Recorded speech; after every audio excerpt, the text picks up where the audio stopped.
আসসালামু আলাইকুম। আজকে আমি দুধ চিতল পিঠা বানাবো। এর লেগে আগেই দুধটারে আমি দিছি জাল হওয়ার লাগে, তারপর পিঠা বানাইতেছি। এই যে দেখেন পিঠা গিলা কিরকম লাগে বলবেন।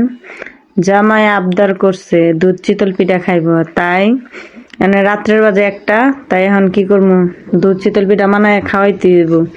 তাই রাত্রে কি করলাম, সবকিছু বাচ্চারে ঘুম পাতায়া এই যে গুড় দিয়ে দিলাম, দেওয়ার পরে এটি জাল করে একসাথে পিঠা দিয়ে দিমু। পিঠা গিলে যে এতটি পিঠা বানাইছি, অনেকগুলা পিঠা হয়েছে।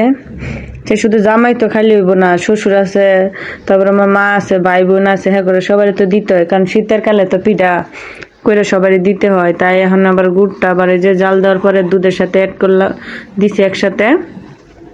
দেওয়ার পরে যে এখন দেন পিঠাটা দিয়ে দিতেছি আমি। দেখেন দুধের কি কালার সুন্দর আইছে, কারণ গুড়টা দিলে দুধের অনেক সুন্দর কালার আয়। তেন কি করবো, থাক, জামাই কইছে রাত্রে একটা নাই দুইটা নাই, সবারই যেহেতু খাওয়াইতে একটু কষ্ট যেহেতু করছি, তে সবারই দেই। যা দেখি মিষ্টিটা কিরকম হয়, ওরা হ্যাঁ করে জিগেছি, কইছে যে ভালোইব।